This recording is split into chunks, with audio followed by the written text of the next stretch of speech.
NCR के लोगों को आज गर्मी से कुछ राहत जरूर मिली। दिल्ली और एनसीआर में बारिशों का सिलसिला शुरू हुआ। महकमा मौसमियात पहले ही पेशगोई कर चुका था कि दिल्ली एनसीआर में आज बारिश हो सकती है।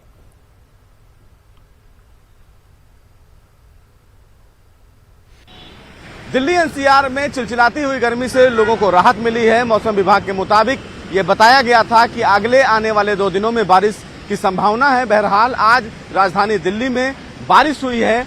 बारिश की वजह से तमाम लोगों को फिलहाल जो गर्मी से परेशान थे उनको राहत मिली है। हालांकि इस बारिश से कहीं कहीं पर वाटर लॉगिंग की भी समस्या देखी गई है, लेकिन मौसम विभाग ने कहा था कि आने वाले 2 दिनों में वेस्टर्न डिस्टर्बेंस की वजह से बूंदाबांदी देखी जा सकती है। वहीं न केवल दिल्ली बल्कि हरियाणा, उत्तर प्रदेश, मध्य प्रदेश, इन तमाम इलाकों में बारिश की संभावना जताई थी। मौसम विभाग ने कहा था कि जिस तरह उमस की स्थिति बनी हुई है, ऐसे में बारिश से तमाम लोगों को निजात मिल सकती है। हालांकि अब फिलहाल इस बारिश से कहीं ना कहीं उन तमाम लोगों को जो चिलचिलाती हुई गर्मी से परेशान थे, भारी उमस से परेशान थे, वो फिलहाल राहत मिलती हुई नजर जरूर आ रही है।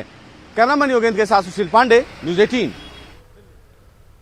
राजस्थान में भी कई इलाके सैलाब मुतासिर हैं। लोकसभा स्पीकर ओम बिरला ने सैलाब मुतासरा इलाकों का एरियल सर्वे किया। इसके अलावा वो बजरिए सड़क भी दौरा करने वाले हैं। ओम बिरला गांव के लोगों से सैलाब से मुतालिक जानकारी लेंगे और सैलाब के बाद पैदाशुदा हालात पर उन्होंने अफसोस का इजहार किया।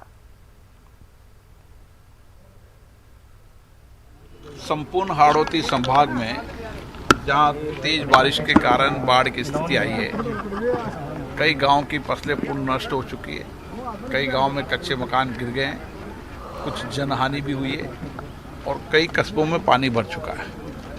मैंने केंद्रीय गृह सचिव, राज्य के गृह सचिव, मुख्यमंत्री के सचिव, चीफ सेक्रेटरी सबसे बात की कि संपूर्ण आपदा के अंदर जो भी किसानों की फसल का नुकसान हो उसका तुरंत सर्वे कराया जाए, जो मकान गिरे उनका सर्वे किया जाए और जहां पर हालत विकट है उसके लिए एनडीआरएफ की टीम आई हुई है। सेना का एक हेलीकॉप्टर यहाँ पर स्टैंड बाय खड़ा है। कभी भी कोई स्थिति हुई तो उसको रेस्क्यू ऑपरेशन करके लोगों की जान को बचाया जा सके। बिहार के मुंगेर में गंगा